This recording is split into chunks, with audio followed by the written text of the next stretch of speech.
everyone, and welcome back to Rowing with the Homies. What is today's date?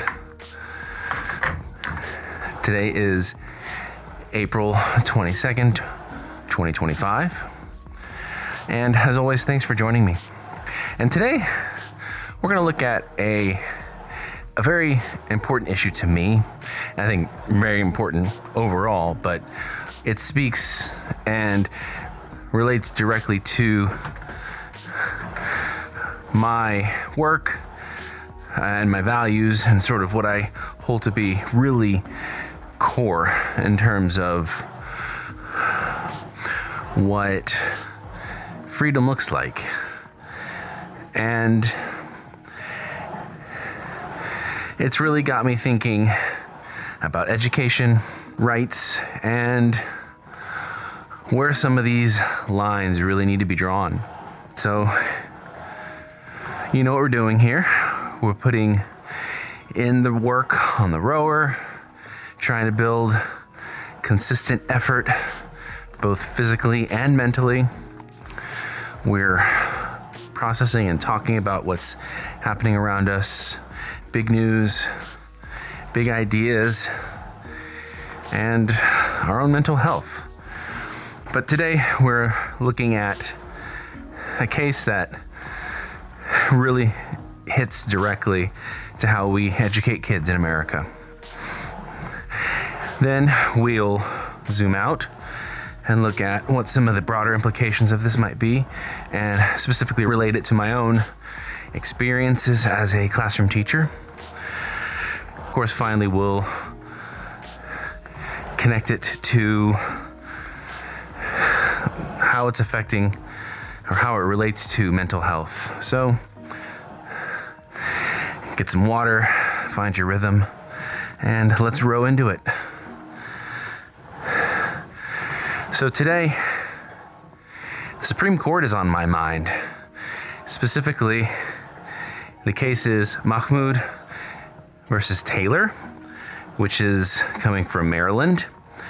And if you're unfamiliar, it's about a school board that decided to stop allowing parents to opt out their elementary school children from lessons involving storybooks that include themes of gender identity and sexual orientation. And of course, me being me, my initial reaction is, why?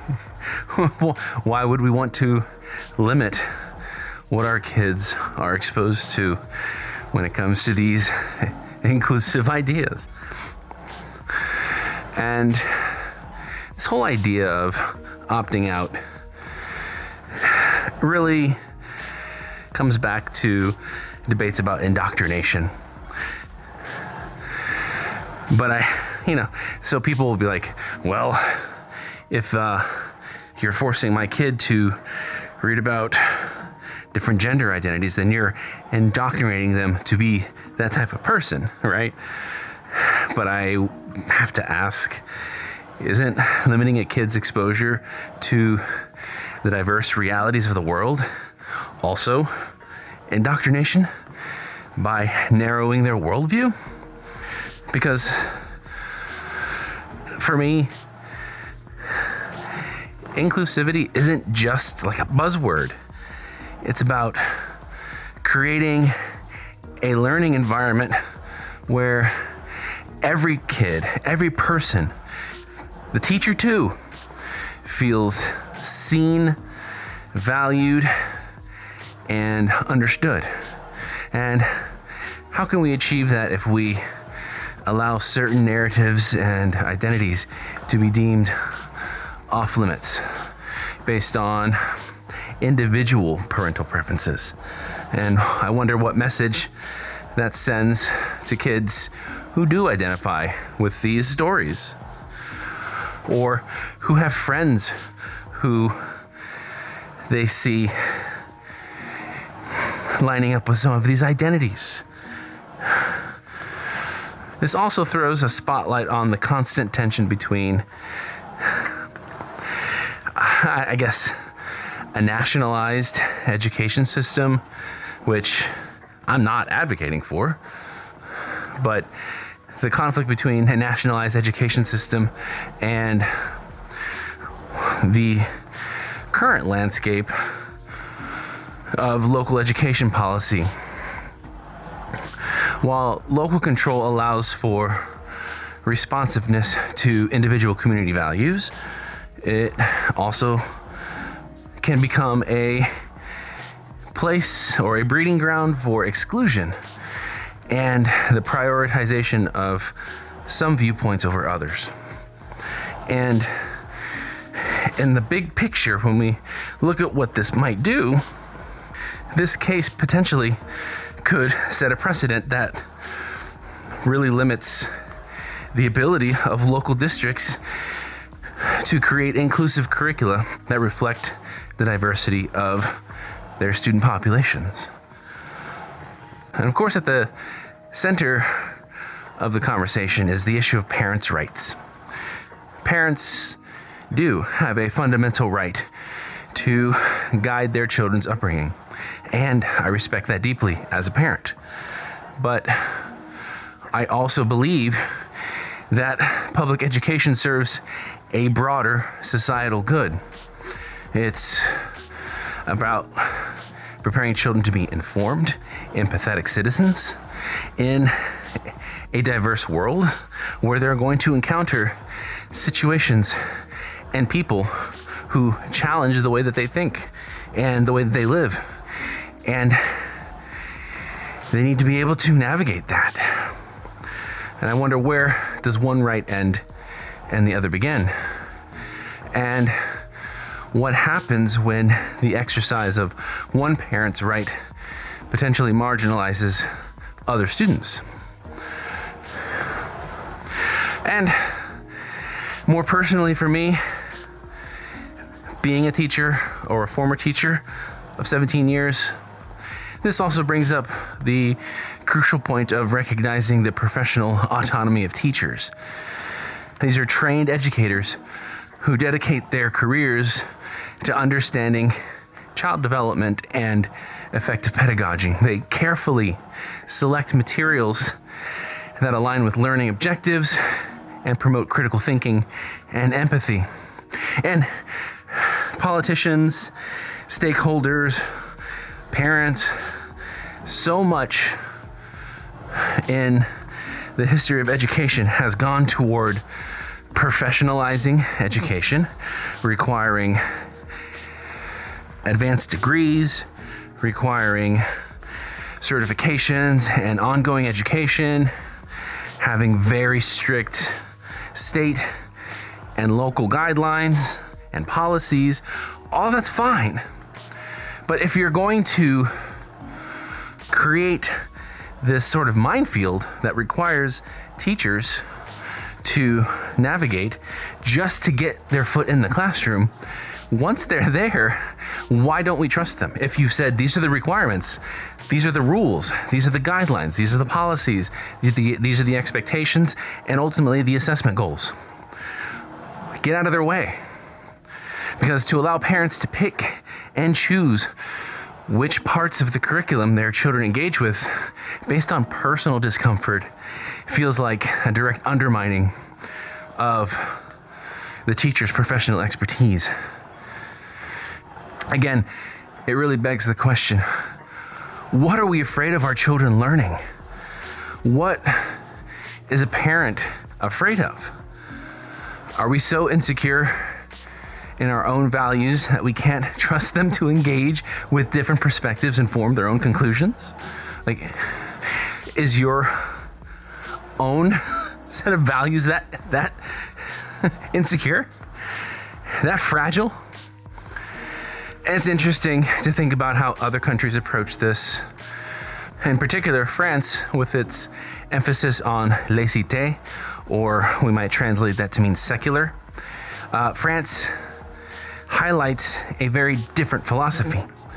There, the focus is on a very secular public sphere where religious beliefs are largely kept out of state institutions, including schools. And that's pertinent because in this particular case before the Supreme Court today, the people who brought suit were arguing from a spiritual or religious basis. So in France, the goal is to create a unified educational experience based on shared civic values rather than accommodating individual religious objections to content. And we have a different framework. We look at education differently in the United States. We're a much bigger country, a much more diverse country, just in terms of the breadth of people that we have. This stark contrast really highlights how different societies balance individual beliefs with the goal of universal education. And for me personally, a well-rounded education should expose children to a wide range of human experiences and perspectives, because shielding them from certain topics, especially those related to identity and belonging, does them a disservice, ultimately hindering their ability to navigate the complexities of the world that they have to live in. And this gets me thinking. Reflecting and reading about this particular case really brings me back to my own experience as a classroom teacher. And, cliche back in my day, right? But it did seem that the longer I was in the classroom, as I look back, moving closer to the present, it became clear, especially during the pandemic, when many parents suddenly found themselves overseeing their children's learning at home. What really became clear was the extent to which a significant number of parents view teachers primarily as childcare providers, rather than as professionally trained experts in education. And the shift to remote learning really exposed the fact that many parents lacked an understanding of the pedagogical approaches, the techniques, the skills, the classroom management requirements, and just what it means to be an effective teacher. There was a real disconnect between the professional expertise of educators and the often transactional view held by some parents. And I also know that there was a continuous shift in policy towards less classroom and less teacher autonomy, more and greater influence of parent groups to regulate what could be taught. Especially as an English teacher, there became more and more, what I view as overreach from leaders in the school district and parents to control what I could and could not teach without even consideration of the curriculum requirements. I never taught anything that was outside of the scope and breadth of the requirements of what was being assessed. But sensitivities to content became the dominant worry. Now, as a parent with 2 school-age children, we navigate this with that parental lens. We want to be involved and informed, but we also have a deep respect for the expertise of our children's teachers. We engage in conversation. We ask questions. But ultimately, we believe in creating a learning environment that benefits all students. But this case in particular feels like another crack in the foundation of that trust, potentially empowering a vocal minority to dictate the educational experiences for everyone. And the power dynamic between teachers and parents is already a delicate one. Teachers often feel pressured to cater to the individual parental demands, sometimes at the expense of what they believe is best for the class as a whole. And so a ruling that broadly supports opt-outs could further erode the authority and professional judgment of educators, making an already challenging job even more difficult. And let's be clear, this case does not exist in a vacuum. It is another component in a long history of efforts to destabilize public education. We've seen the rise of school choice initiatives that often divert resources away from public schools. We've seen the push for vouchers that allow public funds to be used for private, often religious schools. We've seen a steady diminishing of teacher autonomy through standardized testing and increasingly prescriptive curricula. And now this case threatens to further degrade the separation of church and state in our public schools by allowing religious objectives to dictate curriculum content.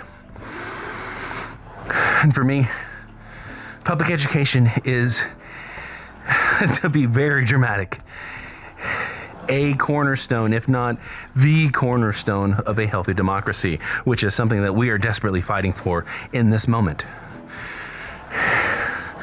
Our education as a public system is one of the few ways that historically we have been able to unify as a country, a diverse country, very differing regions, very different ways of growing up.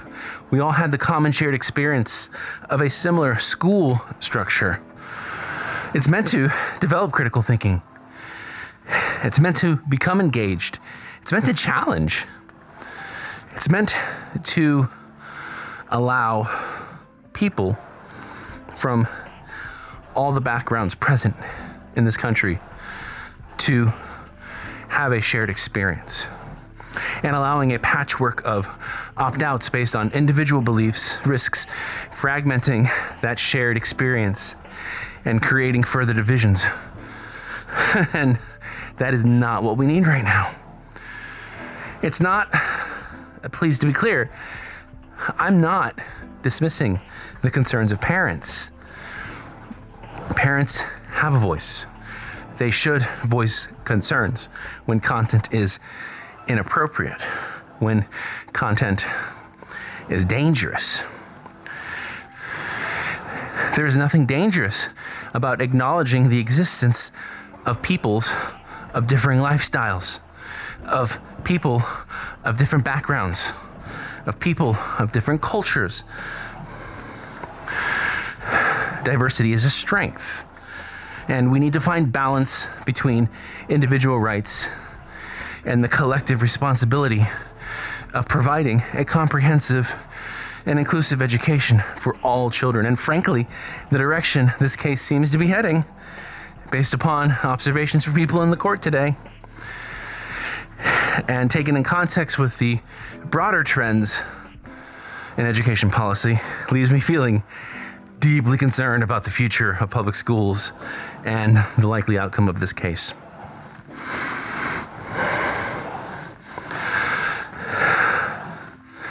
And so, that brings me to my final segment. And today, depression feels like the weight of unresolved conflict. And as I'm leaning into this routine, leaning into the physical demands of remaining present, the emotional demands of engagement, it feels like how this case and this question, ultimately one of the main reasons why I left teaching. I was exhausted, and I was confused, and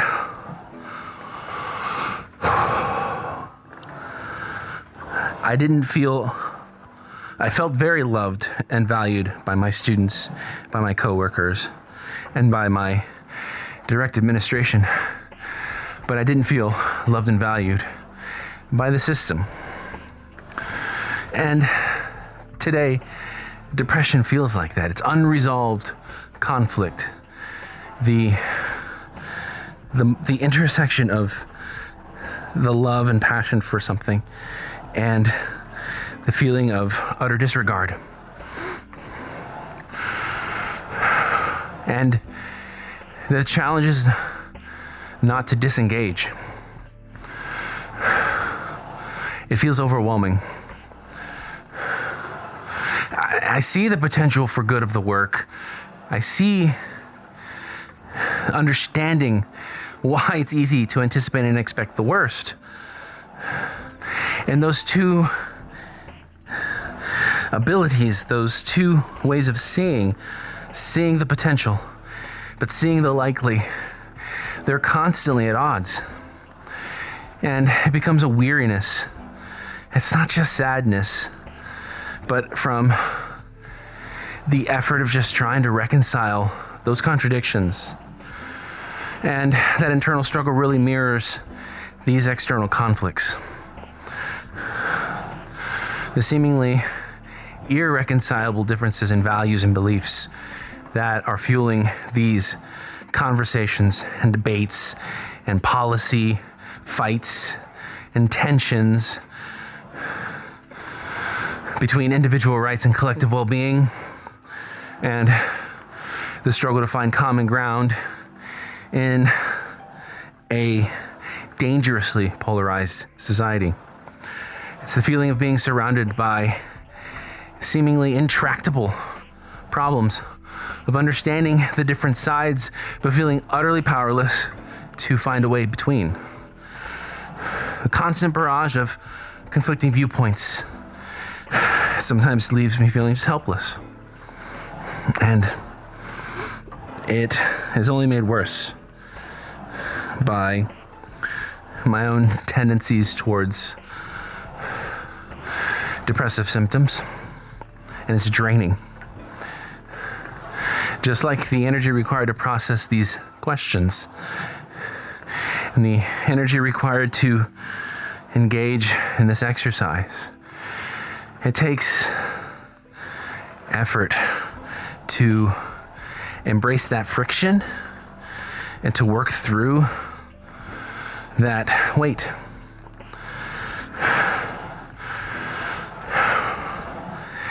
And honestly, it's just disappointing to be in this moment. I don't think I've ever said that out loud. Like, how fucking disappointment this moment in time is. How disappointing it is to be alive right now. But this case, and the broader trends it represents, feels like another layer of unresolved conflict in a world that already feels fractured. It adds to the sense of weariness, to the feeling that even basic, fundamental institutions that are meant to bring us together are divisive. And in that state, in this state, in my state right now, the impulse to withdraw can be overwhelming. The idea of disengaging feels really appealing. But as with rowing in real life, I don't want to be stuck in the middle of the lake or caught in the stream of the river. So I'll keep rowing, and hopefully the rhythm will translate to motion.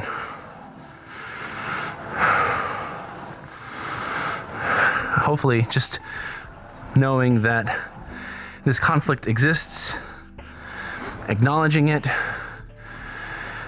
witnessing it, recognizing the complexity, and engaging in the work of finding ways to resolve it might eventually lead to a way through.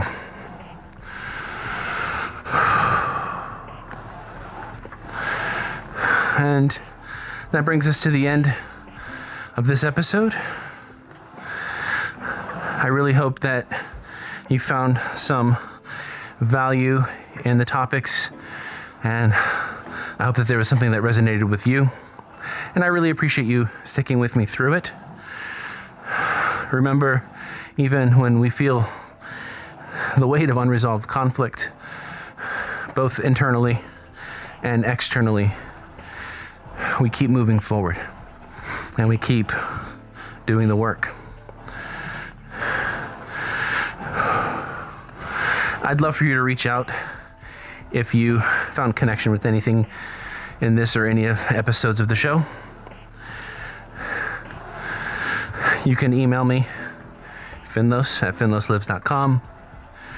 Reach out on social media, leave me a message, like the show, share it with somebody, subscribe in your favorite podcast app. Keep rowing, keep doing the work, and I look forward to our next conversation.